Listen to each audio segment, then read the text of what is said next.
Bienvenidos a esta edición de Vacunar para dar oportunidades. Hoy hablaremos del ecosistema de vacunas, porque de todas las vacunas en la cartilla de vacunación en México, solo una se produce en nuestro país, y esa es la de influenza, que además es la que nos deberíamos de estar poniendo ahorita. Un ecosistema completo implica desde la investigación y el desarrollo, la producción, la comercialización y la vacunación. La Organización Panamericana de la Salud dice que si bien la producción no lo es todo, sí permite reforzar la preparación frente a las pandemias en la región. Nosotros queremos pensar en el futuro y estar preparados, y de eso vamos a hablar hoy. Les presento a los expertos que hoy me honran con su presencia. Está conmigo el doctor Francisco Becerra, ex subdirector de la Organización Panamericana de la Salud y quien estuvo a cargo de la supervisión de los programas que ofrecen la cooperación en salud pública a los 35 Estados miembros. El doctor Giorgio Frangiuti, director ejecutivo de Medical Impact y quien ha dirigido y desarrollado programas de asistencia médica humanitaria y suministros a comunidades que viven bajo extrema marginación y vulnerabilidad. María del Carmen Villegas, coordinadora de programas institucionales del Instituto Politécnico Nacional, y también André Soresini, director general de vacunas en Sanofi, México, y experto justo en los ecosistemas de vacunación, en particular los de influenza en América Latina. Gracias de verdad por acompañarme, y me voy a meter y clavar en el tema porque creo que tenemos que empezar ahora sí que de fondo. Doctor Francisco Becerra, ya decía yo, conoce la Organización Panamericana de la Salud a fondo. ¿Por qué el organismo considera que un ecosistema de inmunización completo, que vaya desde lo que decía investigación hasta comercialización, es relevante sobre todo para garantizar la salud de la población? Claro, es precisamente todo el ecosistema, como se habla, porque no puedes tener vacunas nada más así de la nada. O sea, tienes que empezar en investigación, y la investigación en vacunas lleva mucho tiempo. Ese desarrollo de la investigación, de la adecuación de la plataforma donde se va a pasar la vacuna, si es virus vivo, si es virus atenuado, si es RNA mensajero ahora, todo ese tipo de cosas se tiene que considerar y hacer las pruebas necesarias desde el laboratorio, la estabilidad de una vacuna que no se eche a perder, que viva, y de ahí pasarla a los estudios de seguridad, eficacia, eficiencia, de si la vacuna en realidad te da la inmunidad que se está buscando o no, y después para ya llegar a la parte de distribución, comercialización y la aplicación de la vacuna, como bien se decía. Sin embargo, no podemos en las regiones estar dependiendo de producción de vacuna como pasa en América Latina, desgraciadamente. México, nuestro país, antes era productor de vacunas. Ahorita ya no lo somos, salvo ahora la influenza y alguna que otra vacuna que se acondicionó durante la etapa de la pandemia. Pero la fortaleza de los países y de la región va a ser mucho mejor en cuanto los países estén haciendo investigación y estén produciendo vacunas. Brasil lo hace con Butantan y Biomanguinhos. Argentina hace adecuación de vacunas y que le llegan y las adecua en el país. Pero seguimos siendo una región débil en cuanto a la producción y la investigación de vacunas. Yo espero que ahora la investigación que se haga en el Politécnico nos dé buenos resultados, porque ahí sí es importante poder tener toda esa cuestión y que desde la perspectiva de la OPS asegurar que la vacuna llegue a quien tiene que llegar en el momento que tiene que llegar. Y justo voy a cambiar un poco el orden de las preguntas porque lo mencionó, pero María del Carmen Villegas, en medio de esta pandemia, se crea el Laboratorio Nacional de Vacunología en el Politécnico. ¿Por qué era necesario? Y no solo eso, sino al día de hoy, ¿cuáles han sido los logros que los tienen más emocionados? Gracias, Regina. La instalación de un laboratorio de nivel de bioseguridad 3, es decir, una instalación que nos permite el manejo adecuado de patógenos con la contención adecuada por el riesgo que esto implica, es necesaria en el país para precisamente poder desarrollar productos vacunales, desde ir en la búsqueda de nuevos antígenos, el estudio de enfermedades endémicas en la región o en toda América Latina, que requieren de una atención muy particular, implica la instalación de un laboratorio que nos permita no solamente hacer esa investigación, sino también capacitar a personal de alta especialización. Entonces, esta es una respuesta que gracias al apoyo del CONACYT se logró precisamente en pleno momento de pandemia.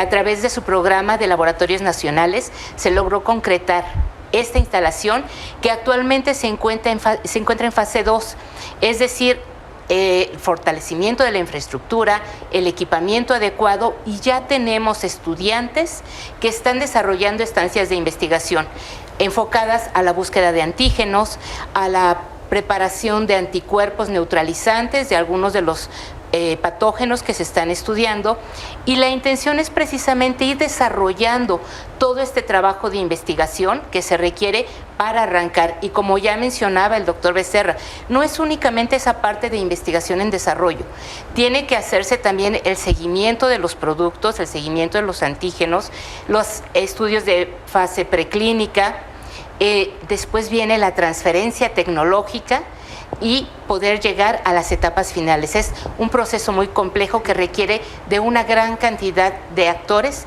en esta participación.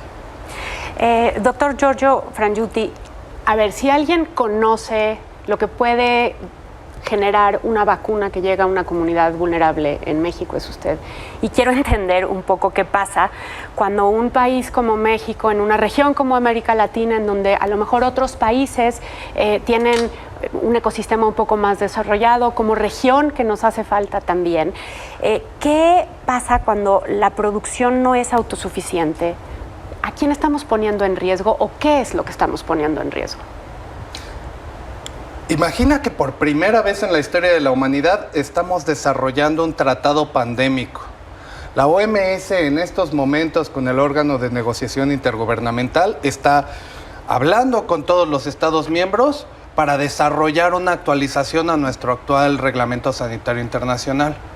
Todos nos pusimos de acuerdo para varias cosas. Para llegar a esa discusión, hubo una pérdida de vidas humanas incontable. La preparación pandémica se viene hablando en la academia desde hace décadas.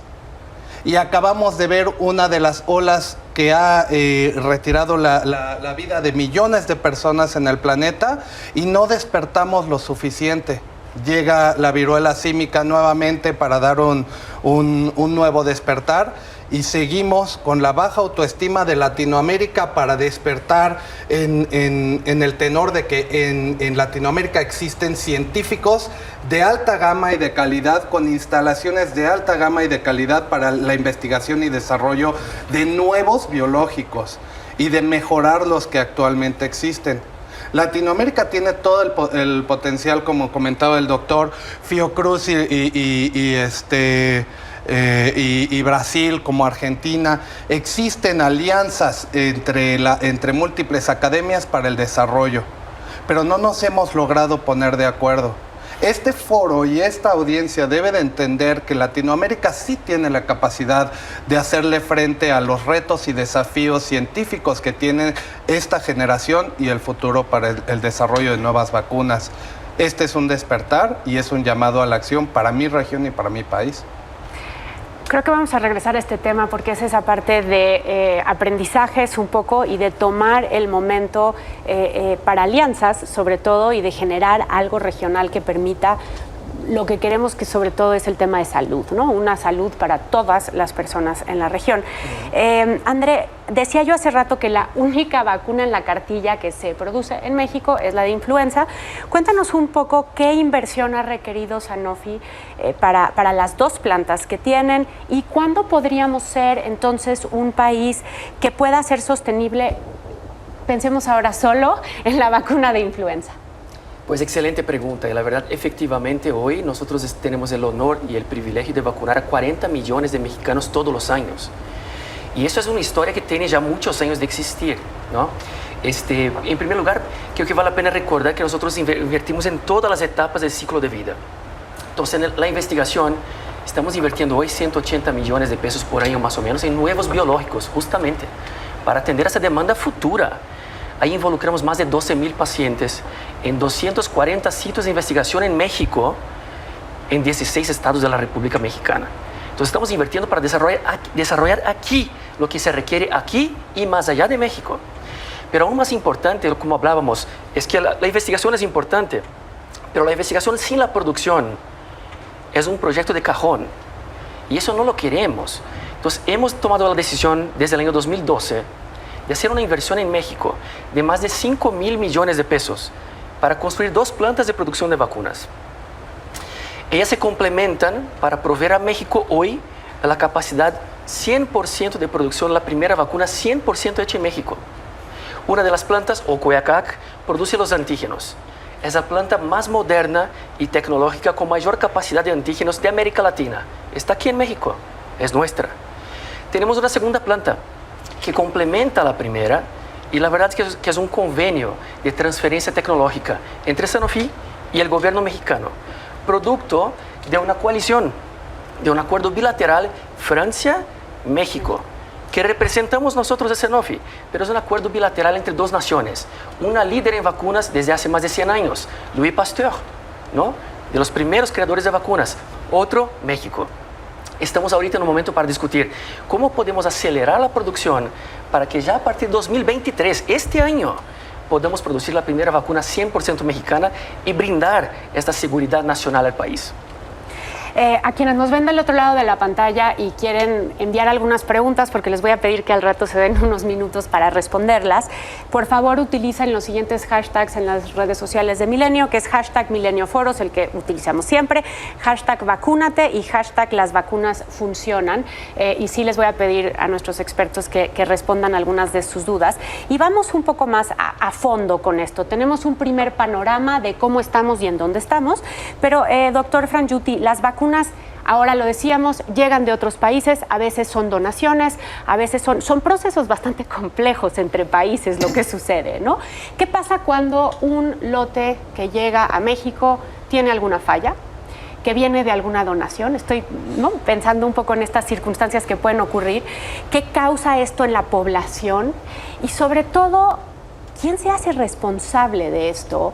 Y se podrían evitar estos temas teniendo un ecosistema regional, como decíamos, autosuficiente, o realmente no? Creo que los estados en ocasiones olvidan la suma importancia de las autoridades regulatorias. Una gran cantidad de participación económica y servicios que tienen los países están relacionados a asuntos regulatorios, desde lo que comemos, lo que tomamos y cómo nos tratamos diversas enfermedades.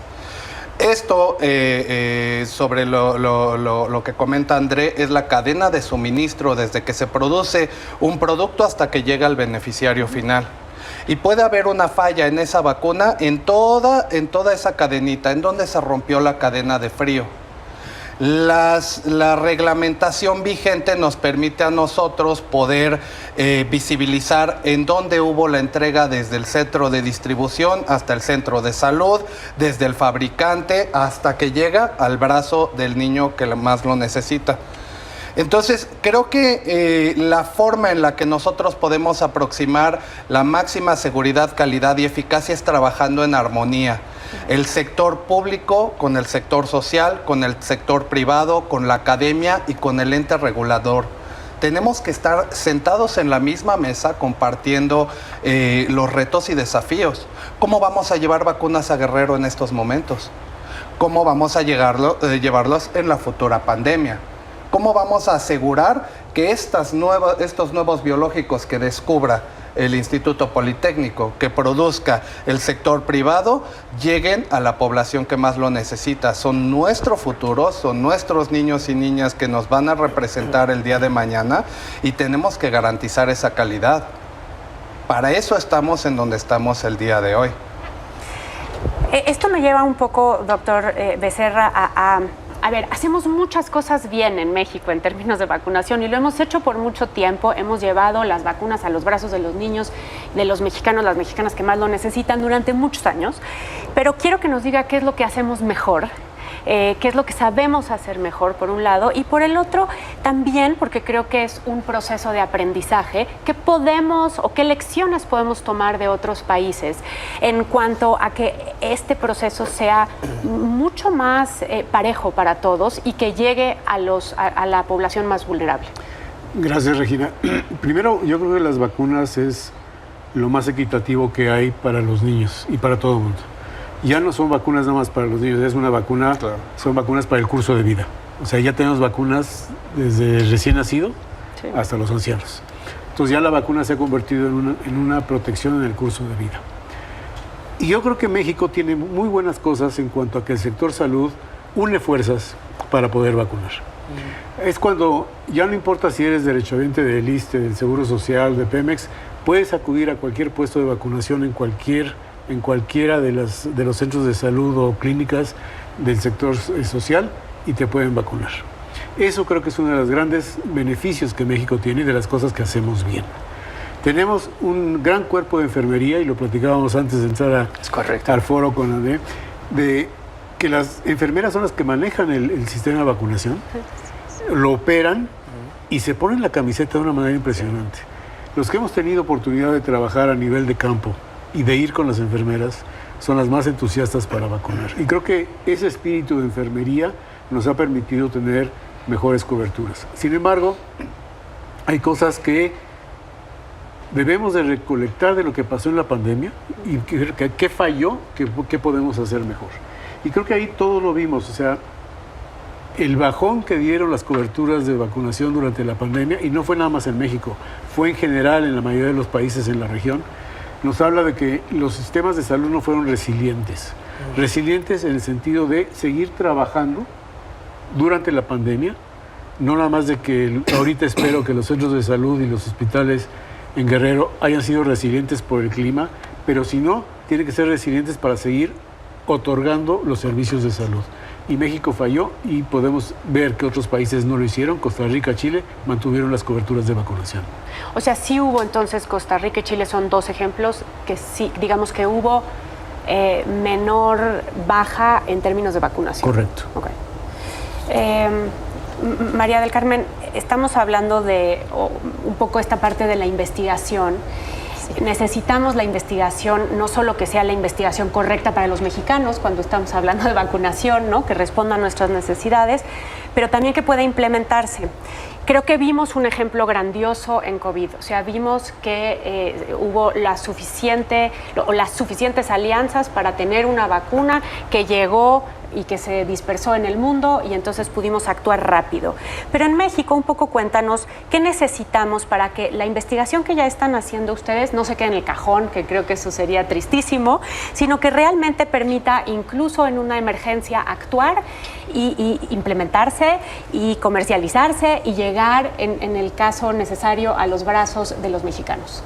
Sin duda alguna, Regina, y ya lo comentaba el doctor Frangiuti, es el trabajo colaborativo la clave de todo. No puede una sola persona o una sola institución encargarse de todas las etapas de producción de vacunas.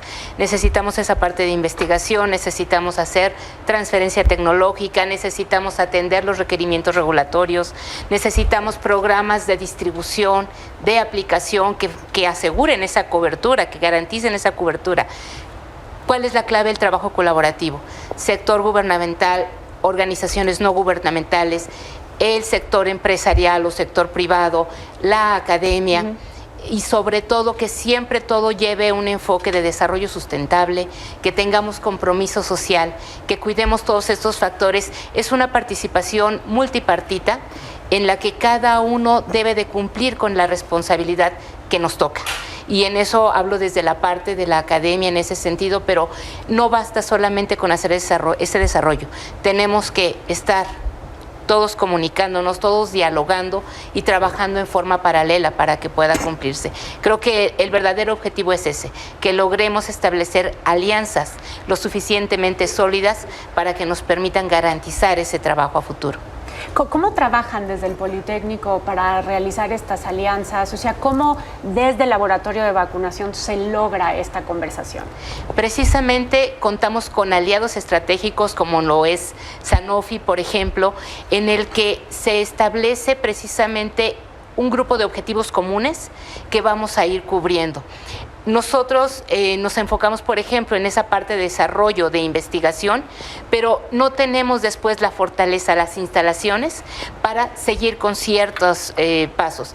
El Laboratorio Nacional de Vacunología y Virus Tropicales tiene precisamente el objetivo de tener esas primeras etapas, de cubrir estas primeras etapas. Pero llega el momento en que ya no tenemos esa capacidad.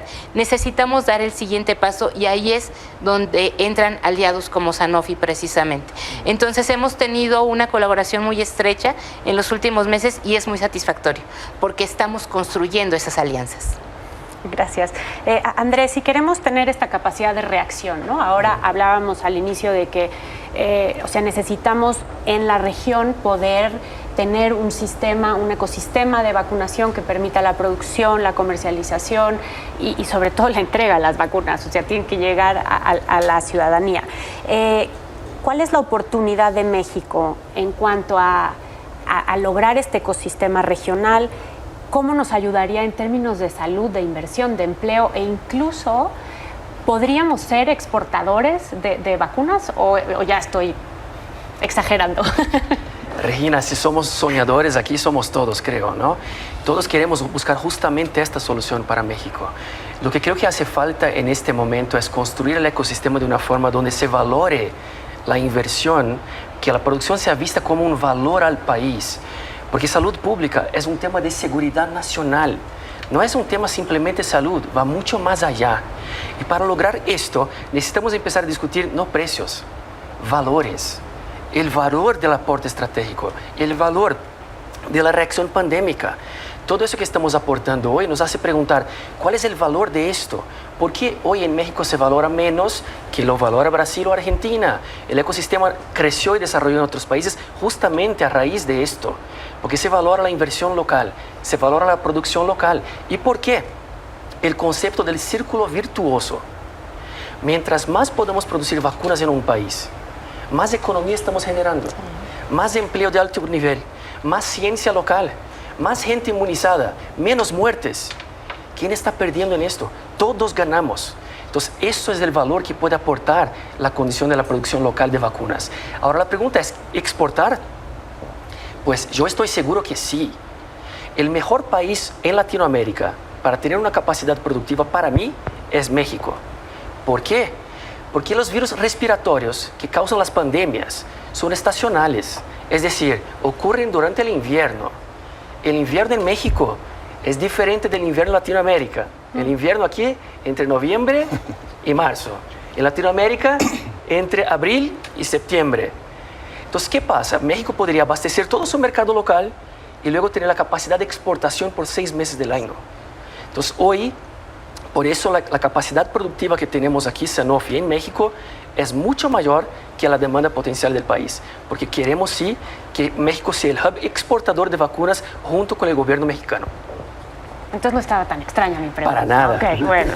Pero es interesante pensarlo de que es un tema de clima, ¿no? O sea, es aprovechar además una circunstancia de en qué momento se da el invierno. Doctor Frangiuti, regresemos a uno de los temas centrales, porque hoy también estamos hablando de influenza y creo que no lo hemos abordado todavía. Es momento de vacunarse y la pregunta un poco es, ¿por qué primero la población más vulnerable? ¿Nos las ponemos o no nos las ponemos con, bueno, yo no soy población vulnerable, pero nos las tendríamos que poner con la de COVID al mismo tiempo? ¿Qué sucede? ¿Cómo protegernos? ¿Y por qué tenemos que tener estas conversaciones otra vez en este momento? Tenemos que entender que los virus y bacterias pueden llegar a cambiar con la variabilidad, con el paso del tiempo. Esto significa que el próximo año sí o sí va a haber otra influenza, digamos. Hay organismos que ya vigilan los cambios de las actuales enfermedades en estos momentos. Esa vigilancia epidemiológica nos permite anticipar cómo vamos a hacer el biológico para la siguiente estación. En este sitio empezamos a vacunar para influenza de la semana 40 epidemiológica a la 20 epidemiológica y ya vamos, creo, en la 42. Por lo cual llevamos 2 semanas tarde para iniciar a vacunarnos y hay que considerarlo durante estas épocas. Influenza lastimosamente cobra miles de vidas al año, tanto en México como en Latinoamérica y el mundo. Y sigue siendo una amenaza de salud pública que debemos de considerar de manera preventiva. Así como lo fue COVID y COVID nos quedó clarísimo a todos de la importancia de la vacunación, siguen saliendo nuevas variantes como Eris. Si ya nos quedamos en Omicron, en BA4, en BA5, bueno, actualmente, y muchos probablemente recordarán, la semana pasada todo el mundo tenía gripa. ¿Por qué habrá sido?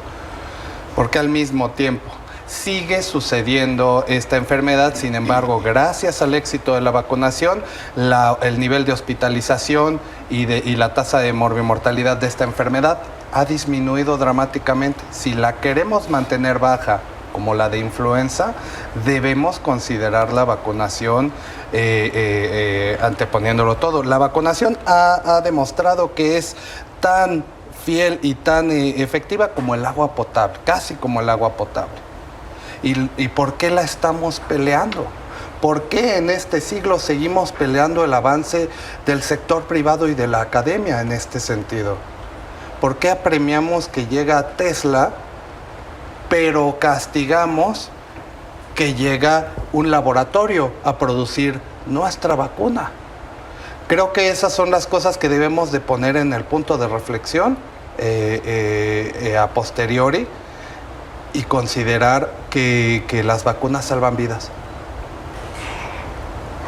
María del Carmen, la investigación y el desarrollo, hemos estado hablando un poco de esto y creo que tiene que ver con esta parte en donde tenemos como sociedad que darnos cuenta de lo importante que es el desarrollo científico local, ¿no? Que hablábamos ahora de esto, pero también un cruce en términos de una cierta responsabilidad humana que tenemos de cuidarnos para cuidar a los demás.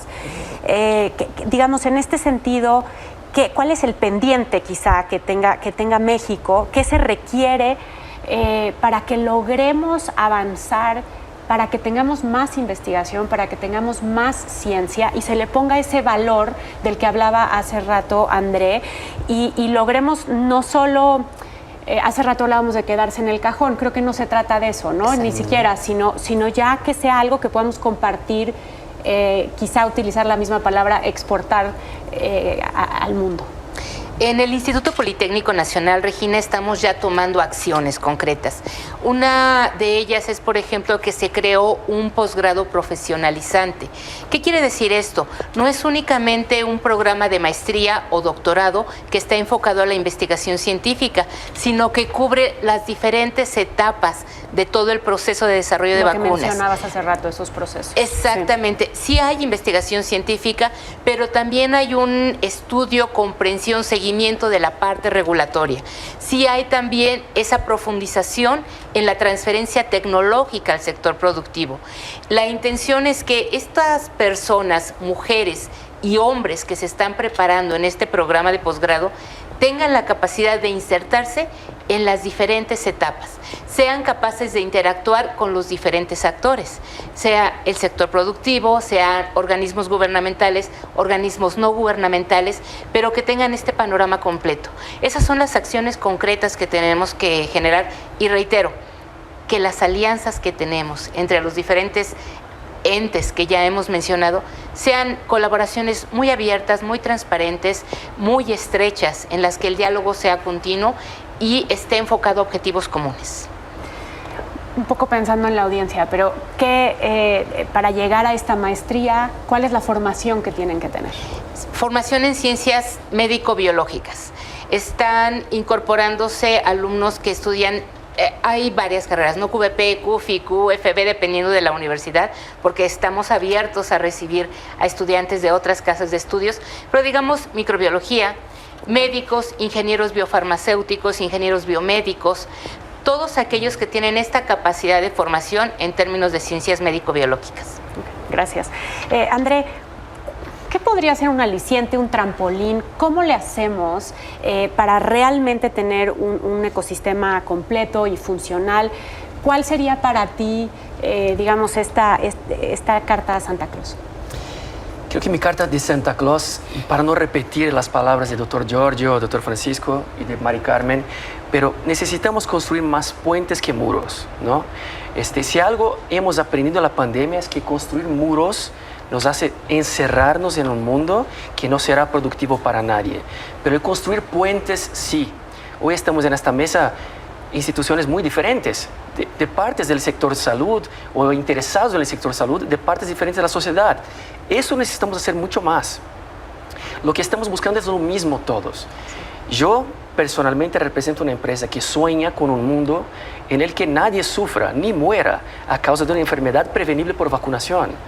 Si los mexicanos vivían 34 años, cuando Sanofi vino al país la primera vez, hace 95 años, vivíamos 34 años, eran 16 millones de mexicanos. Hoy somos 130 millones, vivimos más de 70. ¿Qué más milagros la ciencia puede proveer? Con eso sueño yo. Con eso nos interesa trabajar, para que podamos brindar aún más calidad de vida, aún más una vida saludable, que los niños puedan concretar sus sueños cuando adultos, pero que puedan ver sus abuelos crecer adultos y tener su presencia también. Eso es lo que queremos para México. Entonces, construir puentes y no muros es mi mensaje. Aprovechando que te tengo aquí, porque creo que además es el momento de hacerlo y preguntar las dudas personales, no es cierto, de salud. No, pero a ver, hablábamos de influenza. ¿Cuántas dosis hay?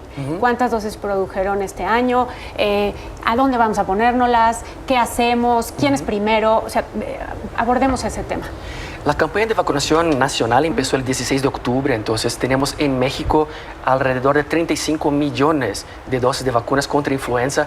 Por primera vez, influenza tetravalente, la mejor vacuna contra influenza del mundo, se trajo a México. Producimos los antígenos en la planta de Ocoyacac, lo exportamos a Francia, hicimos la formulación, terminamos la vacuna, importamos otra vez, porque nuestra segunda planta todavía no está lista. A partir del próximo año esperamos hacer 100% en México todo. 35 millones de personas serán vacunadas.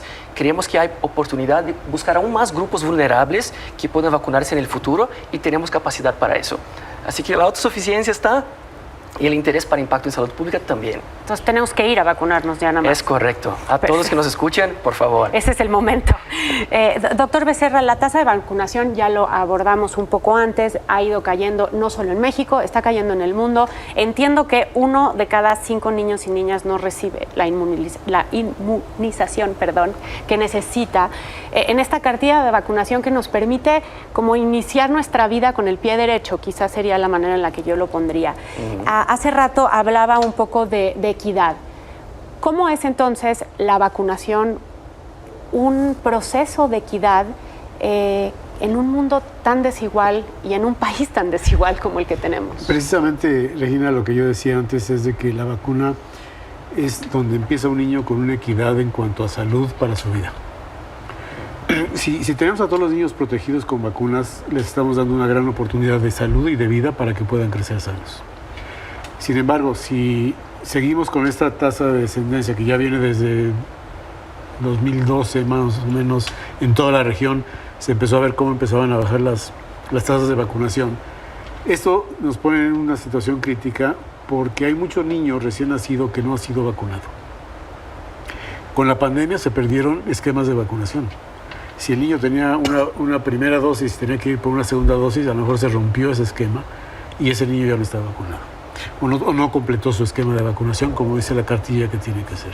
Entonces, hay que establecer, el gobierno tiene que establecer campañas específicas que le llamamos el catch-up, de recuperar a esos niños no vacunados y tomar acciones específicas para que esos niños completen su esquema de vacunación.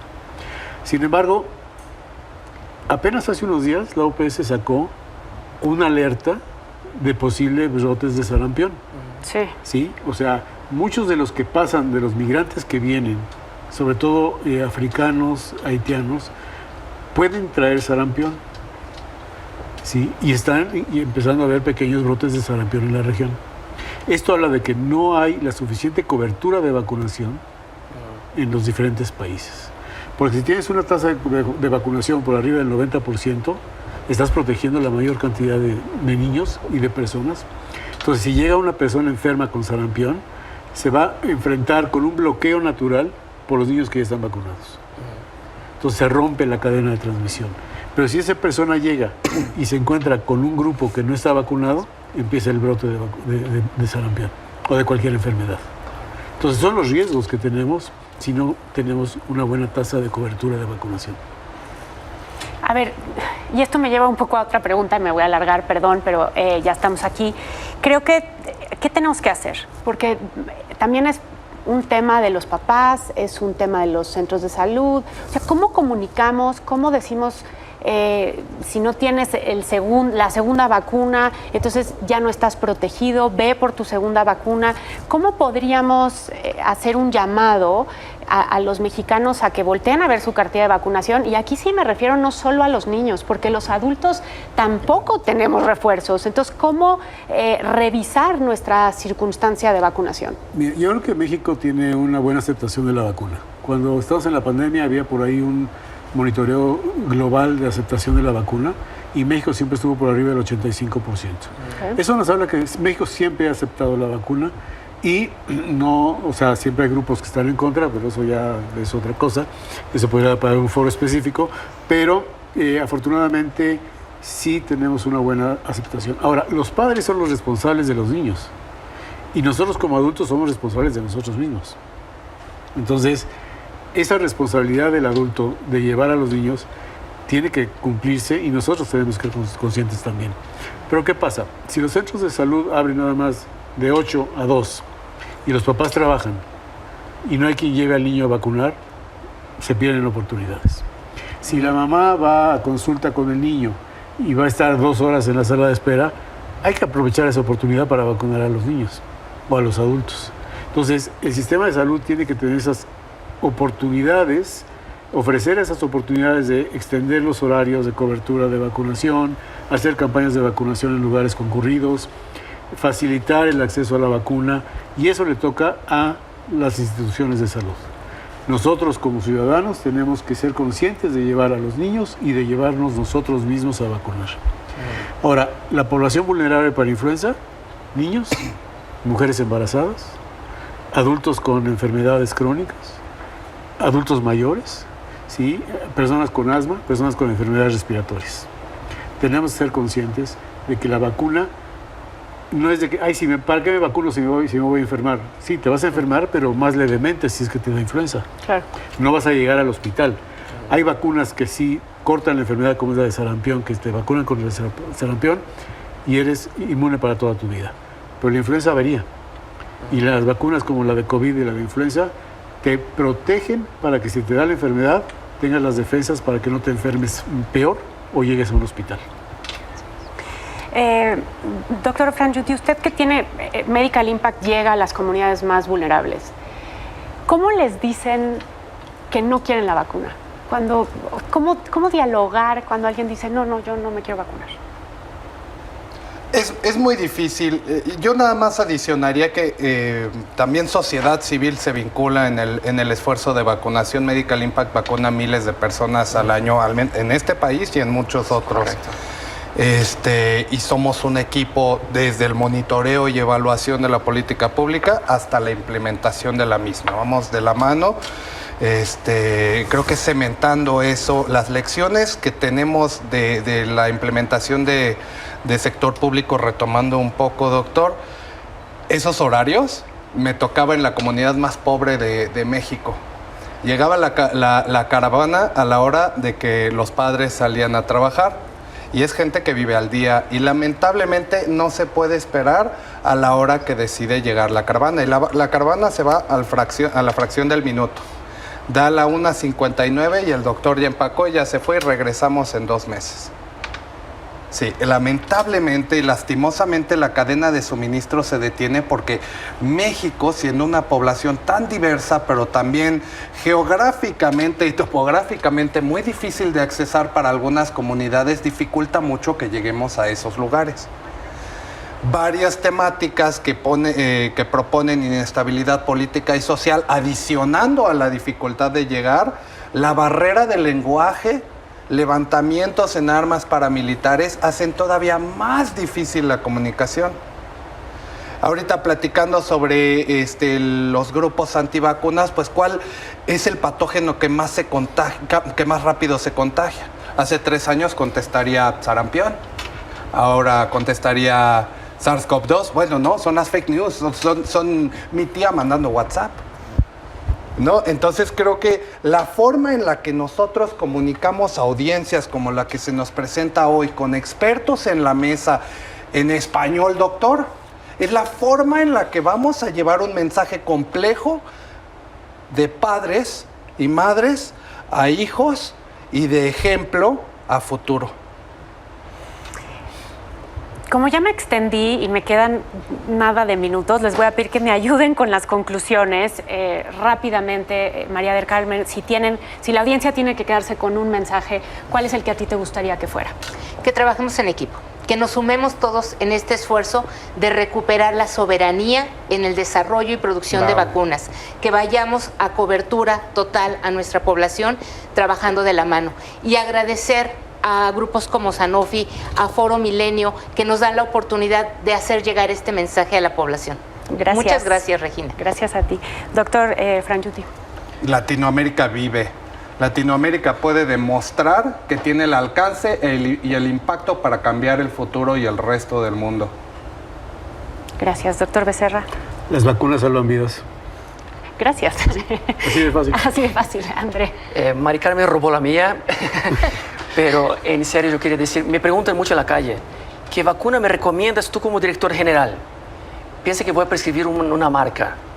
La vacuna que vale es la que te pones en tu brazo, cualquiera que sea, porque la vacuna salva vidas, pero solo tiene valor si llega a tu brazo. Así que basta de fake news y busquemos la solución de salud pública. Muchísimas gracias a todos por acompañarme hoy. Gracias también a la audiencia por habernos acompañado.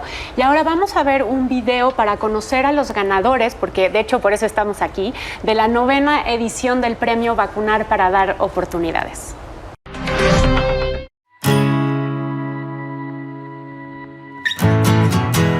Me di a la tarea de hacer el análisis y encontrar coberturas muy por debajo del 50%, 39, 42% en el menor de un año. Programé una supervisión a este municipio y se hizo una supervisión de casa en casa, revisando cartillas de vacunación, y pues ahí me percaté que realmente las mamás hablaban dialecto. Me di cuenta que realmente sí necesitaban las vacunas, pero el problema era de comunicación. Ahí fue que busqué gente de la misma comunidad para que me apoyara con grabar audios, y ese es el audio que empezamos a reproducir. Y pues, ¿cuál fue el resultado? Mejoramos la cobertura en un 89%, y la verdad que eso es una satisfacción muy personal. Buscamos hacer este llamado y esta conciencia a la población de la importancia de recibir las vacunas.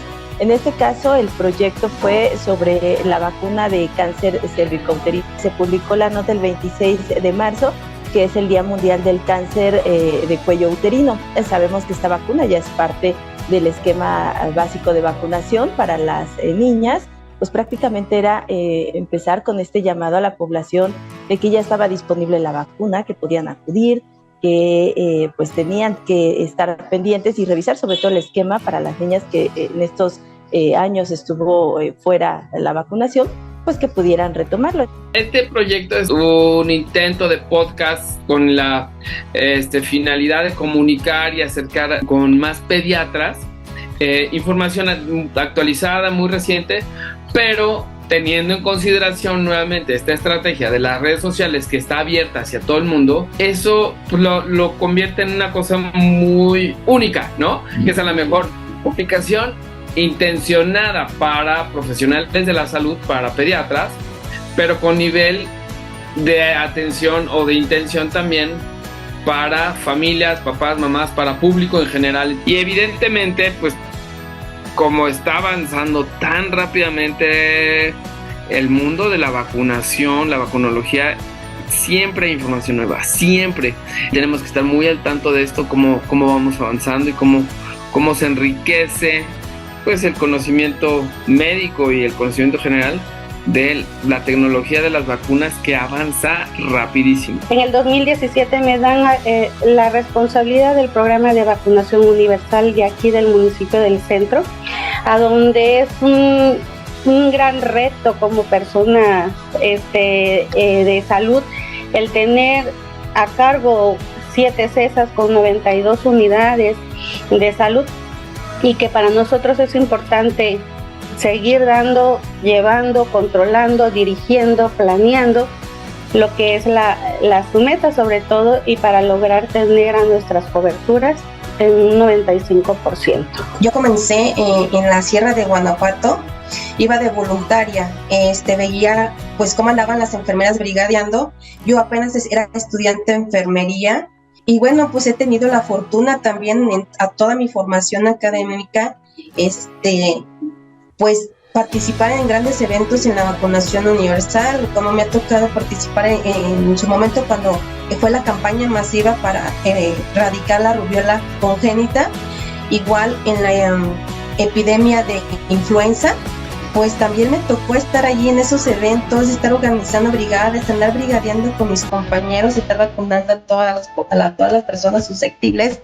Y pues ahorita ni se diga, ¿no? Con el evento de COVID, pues también nos tocó estar trabajando. Me ha llevado a la búsqueda, no solamente de estar operando, sino que también me gusta llevar proyectos de capacitación al personal. El proyecto se trata de una base de datos donde registramos a usuarios por medio de su número de teléfono y les enviamos mensajes para acordarlos de las fechas de vacunación de sus niños cada vez que les toca alguna vacuna, a los 2, 4, 6, 12, 18 meses, 48, las de los 4 y 6 años, así como para avisarles de campañas de vacunación de influenza y campañas adicionales como jornadas nacionales de salud.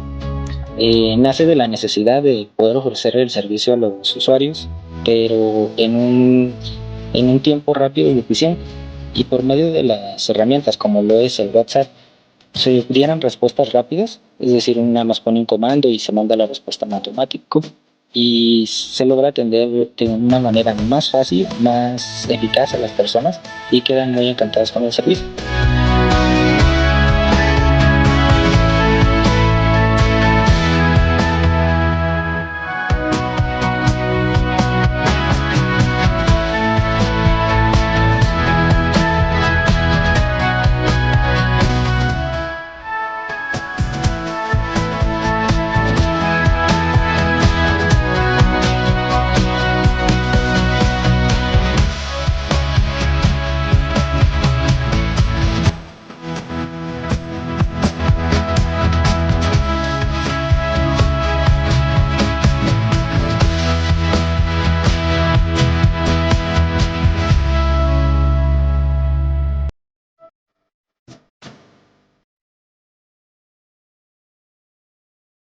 Felicitaciones a todos los ganadores por cambiar y apoyar al ecosistema de vacunación en México.